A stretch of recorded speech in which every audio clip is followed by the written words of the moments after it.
we're here for Tournament and a TeaBreak, and oh my God, what a day. I'm, of course, Ros Satar from Britwatch Sports. I'm joined by... René Denfeld of MyTennis. And... Marianne, Bevis, the Sport Review. We have a treat for you. We have three of us, all for the price of one. Okay, so today was the quarterfinals, and we saw some corker of matches and a few surprising little twists at the end. Let's start, of course, with Alexander Zverev, having got the adrenaline rush of making his first quarterfinal. Sadly, our friendly giraffe was felled by a hamstring injury that came up quite early, actually. I think it was in the fourth game of the first set. You saw him pulling up, looked like he was clutching the back of his leg, and then from there, really, team's master plan of pulling him out wide and bringing him forward to the net was just devastating, because as the match wore on, he couldn't do anything. Yeah, Zverev pretty much admitted to that. He said he felt it in the fourth game, was pondering whether he should call the physio or not. He said he generally doesn't like to call the physio unless it is something that is like really bothering him, and at some point early in the second set he felt like he couldn't really move anymore, so that's when he called the physio, and basically it was game over for him as soon as he pulled the hamstring, because after having gone, he said the three matches with 5 sets did not really affect him too much, but I think after having had that basically as his baggage coming into this match, anything with him falling short physically or having a physical issue was going to rule him out of contention for semi-finals. And team did what he had to do, played it smart, and is looking pretty good at the moment. I thought team looked very strong today, actually. I thought very solid from the back, but I also like the way that he's coming into the net much more. He's talked about being more aggressive in his tennis, and that's exactly what he was doing today. Lots of coming in short, dropping the ball short, making poor Sasha run back like a loony to try and pick up the ball.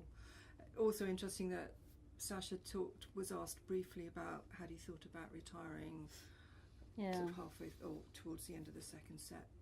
He had thought about it, didn't want to do that, doesn't like the idea of retiring.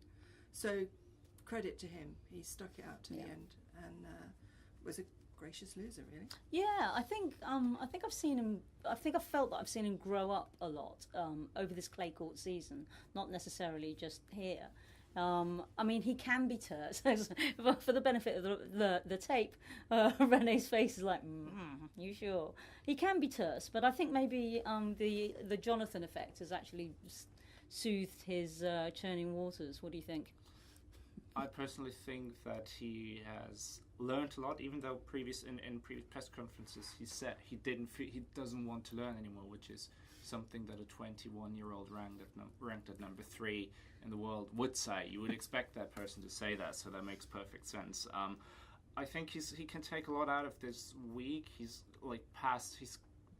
finally made that hurdle of making the quarterfinals, of winning back-to-back 5-set matches. So I think these are all good things. For Wimbledon, I think it would be recommended that he didn't try to replicate what he did here, because even though he very much did not want to admit to the physical or the mental fatigue of going back-to-back with those long tussles, that there is a toll, and it will take a toll. And I think any other top player will tell you that wasting or squandering a lot of energy in the first week on long 5-set matches will take its toll. Just ask Andy Murray. Surely that was largely because of the amount of tennis he played coming in here as well. He perhaps wasn't quite as fresh and sharp as he perhaps should have been at the start of a major. I mean, he won a lot of matches, won tournaments. He had looked very good in the run-up to Roland Garros. And I think he showed a lot of mental maturity. The fight was there, to come back as he did in 3 matches from a deficit. It's pleasing, because he needs to mature as a person, and I think he's doing that.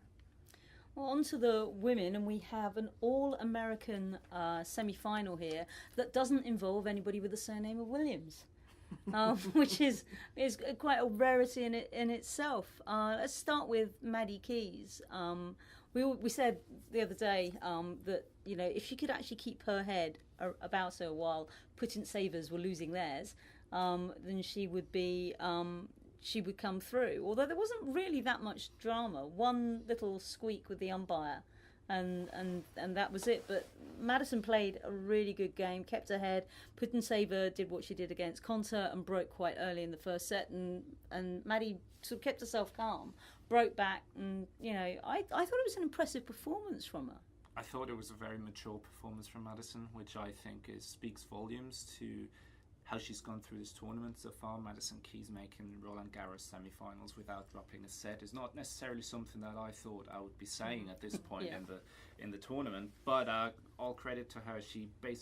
She went in as the favourite against someone who can be a very uncomfortable opponent, obviously. But I think she handled it really well. I thought it was interesting that Mary Carrillo said on air that apparently her hitting partner ahead of this match was basically doing very demonstrative fist pumps and yelling and circling of marks and all these kind of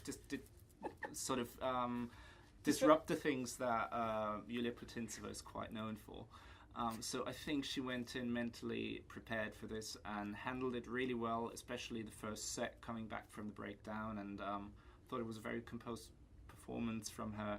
And yeah, I'm looking forward to the rematch of the US Open finals from last year. It's I know it doesn't involve a name Williams, but it's a match we've had just, I don't know, 9 months ago or something like that. So I mean, Sloane was I think Kasatkina impressed us with the way that she came back after the stoppage for bad light and just reeled off her 3 games without blinking an eye. The forehand that had been missing a little bit in the match the night before had come back, but it really wasn't in evidence today. Sloane just managed to shut her game down really well, kept her wits about her, and Kasatkina kind of bowed out quite meekly, I thought. Well, I think what really played in Sloane's favour today, and that's something that also Kasatkina very much said in her post-match presser, I think conditions were really good for Sloane today. It was heavy, it was a bit slower, there was like the because it had rained a lot and because it was so humid, the clay was quite heavy, so it wouldn't like take on much topspin today. So everything that Kasatkina sort of fit with a bit more spin in order to bring variety into the rallies, it basically landed in Stevens' wheelhouse. So that she was just able to not clubber, because Stevens rarely clubbers. She was able to hit the ball with a lot of controlled aggression and smothered Kasatkina, especially in the second set. I felt the first set was that eighth game where Stevens got her break. I think that was very crucial, and afterwards she didn't look back, and Kasatkina just didn't find a way back in. What do we think about Kasatkina? You've obviously pronounced it differently from me. What do we think of her chances as she goes onto the grass? Because she's got such an all-round smart game. I think she could do pretty well there, and she's supremely confident. She is. When she's actually quite confident and sort of striking fearlessly, I think she's great. I mean, I've tried her like jumping backhand, and it's not anywhere near as impressive as hers. And I think she'll be able to get down for a lot of decent drop shots and make use of the challenges that grass will pose to other people. I'm not sure what her grass court credentials are, but I will go and dig them out. And I'm going to sort of check where she's playing, because she must be doing some of the British tournaments in the run-up. So I'll have a look and see. But yeah, I don't see why not. I personally think grass is a bit of a tricky surface for her, because with her she's either on. Like when she's on, it's glorious to see, because then she's like a conductor on court and she orchestrates it so well, and she does such a great job of using the geometry of the court and just being very, very smart if her shot selection is on. If it is off, then I think grass is a terrible surface for her, because then she is flustered with regards to what to do. And sometimes when I felt that this year, at least, when Kasatkina is not on her game, then it's quite tough to watch her sometimes, because you just suffer with her in a way, because she's just at a loss with regards to like, what do I do, because she does have such a variety, and I think that can still be quite tricky considering she's so young, and it'll take a bit more time for her maybe for her game to mature. That's maturity, isn't it? Yeah. And that's where I feel that grass could be tricky. If she's on, it could be great for her. If she's off, I think it She'll could be hate awful. it. It could be awful for her. So it's also, and with her, it's very matchup related. Very matchup related. If she runs into someone like Madison Keys on grass, Oui. that could be. She would have her hands full, and there's a chance it wouldn't be for a very long time. So it's tricky with her. I think she's got great potential, but it's still a bit up and down, and there will be better weeks and weeks where things just don't click together that well. So who do we think is going to come out on top of Madison and Sloane? Your guess is as good as mine. Sloane. I like to think. Well, I was going to say Madison, but Yeah, my heart says Madison, but I think the way that Sloane's been playing, I yeah. think Head says Sloane. She just seems to be. She just gets these like bites of the cherry, doesn't she? She takes the opportunities and she runs with it. And I think I don't know. Yeah, I think Sloane, but yeah, heart says Maddie. I hope that Madison will come out better in the semi-finals than she did in the finals of the US Open, where she was just very flustered, of course. But what I just feel with Sloane, and that's something that we were talking about, I think, a few days ago, is like we were looking at that bottom half of the draw, and we're like, who of these 8 players, like someone will take the opportunity, or not take the opportunity, but there's an opportunity there, and who's least likely to get flustered or phased by it? And I think that is Sloane Stephens, because she had a similar situation at the US Open where she ran with it at the end, and it didn't seem to bother her, or the opportunity didn't seem to weigh heavily on her shoulders as it would with others. So I'm with Sloane Stephens here. Well, it's only right that we finish with the drama of Novak Djokovic versus Marco Cecchinato. Must get it right. Having seen the John McEnroe clip. The match itself was incredible. Some of the best tennis I think we've seen this fortnight. Cecchinato is coming in with confidence. Before now, he'd never won a main draw match at a Grand Slam. He took out David Goffin, which was a big enough win. I mean, Goffin was the number 8 seed, I believe. So that was a big win. Don't forget that Novak Djokovic is the number 20 seed. But before long, he was 4-1 up on Djokovic in the first round. Djokovic got his head damn near twisted off by the physio. That really did not look comfortable at all. And then things seemed to settle down. Novak Djokovic seemed to be a little bit more in control, but was edged out in a great tiebreak. Then he came back, and we all thought, this is it now. It's going to be smooth sailing. Took the third set 6-1. He was 4-1 up in the fourth set before Cecchinato woke up and started to come back at him. And then that final tiebreak, my goodness.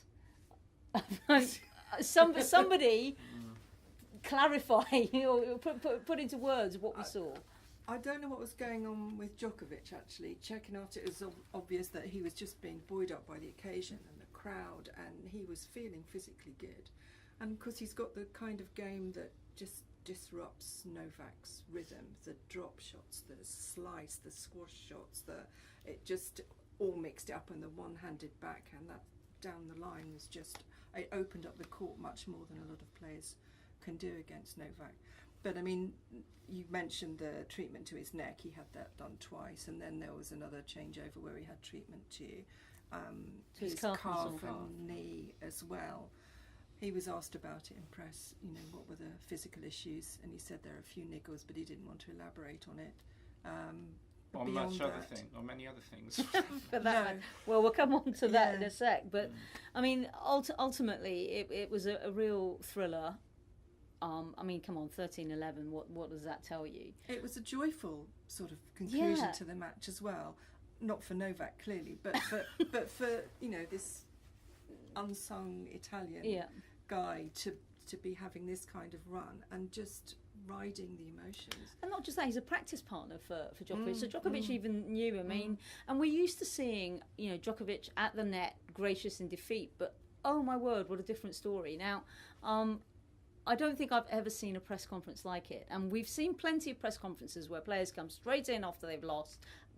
Thomas Berdych is renowned for this. He'll come in and you don't get anything out of him other than, what do you want from me? I've just come in. Andy Murray's come in, straight away, and you actually get a fairly deep, good analysis. But they come in to get it over and done with, and it's done then, and then they can go off. This was something different. So to explain, the main interview room is filmed and is transcribed. So when they call somebody to the main interview room, most of us don't actually take a dictaphone with us or our phones with us. We just go straight there. While we were on our way there, the announcement came out, room change, Novak Djokovic will be in room 2. Also filmed and transcribed, but for some reason the mics were not enabled or had been taken out of that room, possibly because at this stage of the tournament most people are brought into the main room because we're talking quarterfinals, semi-finals, finals.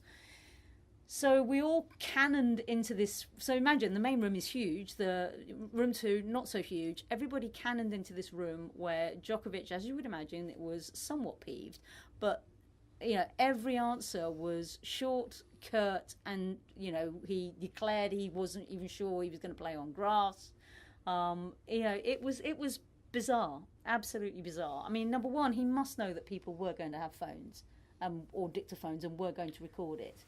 I don't think it was as conscious a decision as that he didn't want it recorded. I think he just beelined for that room because it was quick and easy. He was already in there, didn't want to move. It was suggested that a lot of people wanted to come. The main interview room be better. Once he was sat there, he said, "I'm not going anywhere."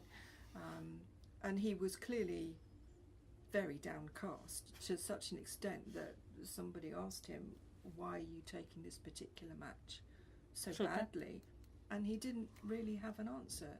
He didn't have much of an answer for anything except "I don't know." Yeah. And he repeated "I don't know" many times through the course of that quite bizarre press conference. I thought that press conference, the entire those 10 minutes, I thought in a way they were the kind of stuff that people are going to talk about for a while. Which just when you say craziest press conference memories that you've had, then people will say, "Oh, that was the one time when we were all standing in interview room 1 and we could see Novak Djokovic on the other side in interview room 2 through the windows, and we were all wondering what the hell is going on." So personally, I thought it was very interesting as a press conference. What I found most telling was just also the body language, everything that was going on with him, because there's clearly a state of absolute bewilderment and just almost, I'm not sure if it's shock or disbelief, but just the fact that I think what ate away at him in those first 15 minutes after that tie break, which lasted about 15 minutes and was amazing, as you all said, was the fact that he played some surreal shots to save match points, for example, with that backhand volley that landed inside somehow, and a forehand that he smacked on the line. So he played his absolute best tennis, and somehow he got beaten by someone who should, by all of our accounts, without any disrespect to Marco Cecchinato here, but this is not the guy, this is not someone who you would have picked to make semi-finals. So, and you could just feel his frustration and his anger and everything. You could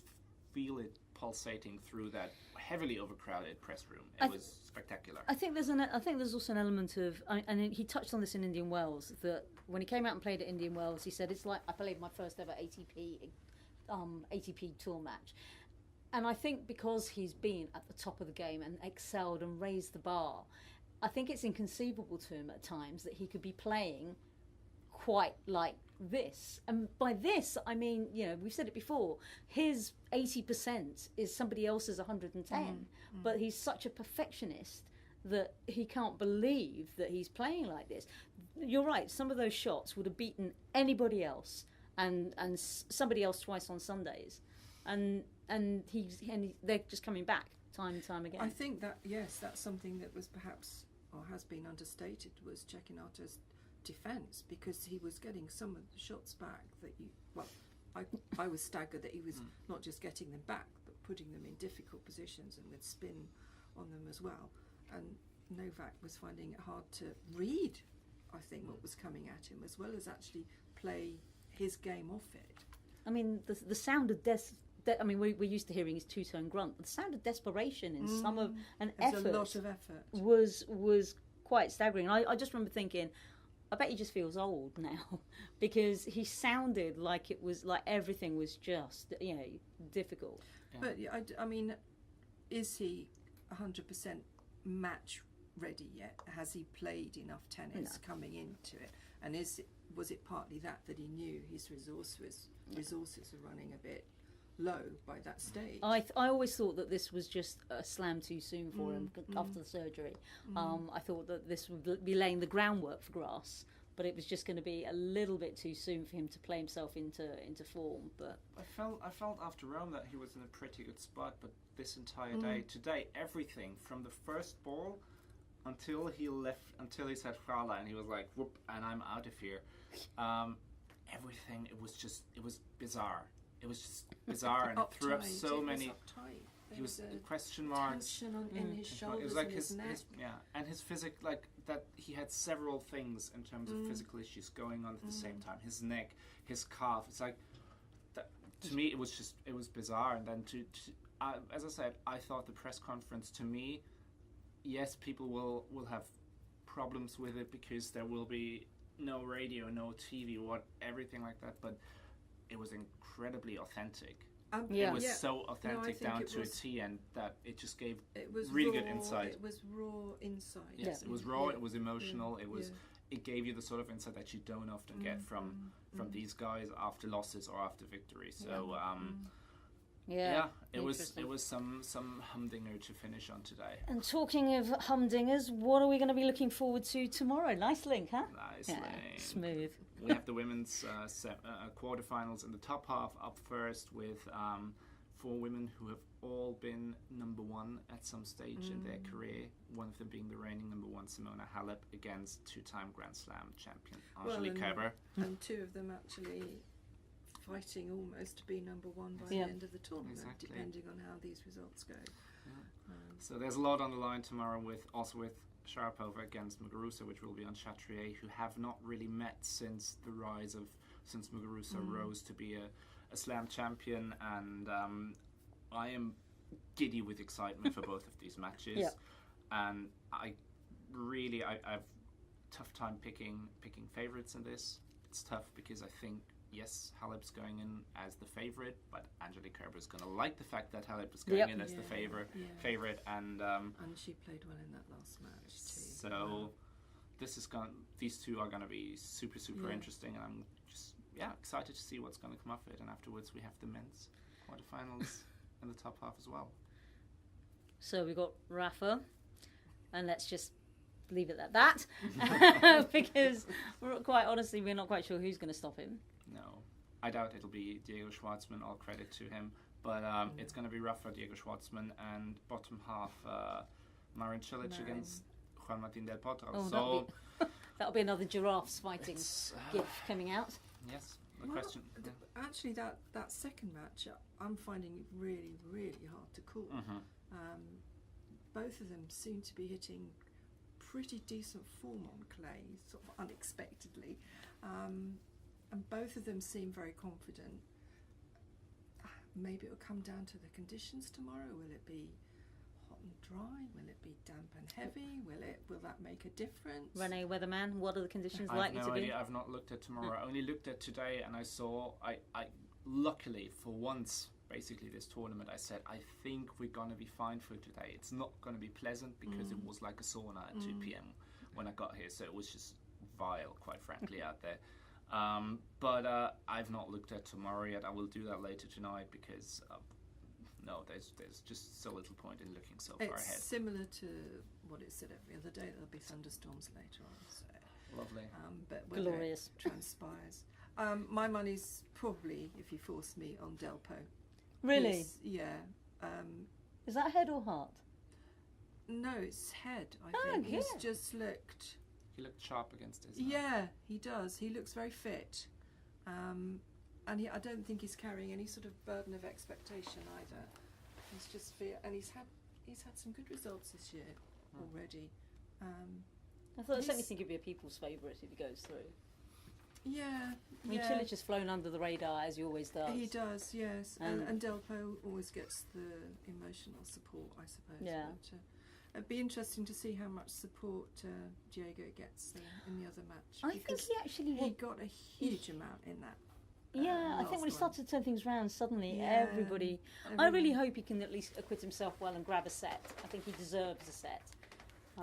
But yeah, I don't think Nadal. Yeah, No one's going to stop her. No, not at the current rate. No. No. But hey, look, after What today, do we know? after today, I think I'm hesitant to say the unexpected isn't going to happen because I did not have semi-finalist Michael Cecchinato either. So, No, this is true. So let's leave And it if there, you, maybe. if you did, please do feel free to send us a cut of your earnings. Just But please don't tell us like if you bet on it or anything because that's like That's bad. That's a cross section we don't want to know about. You have, of course, been listening to Ros Satar. René Denfeld. Marianne Bevis. Thank you for listening. Bye-bye. Bye. Bye.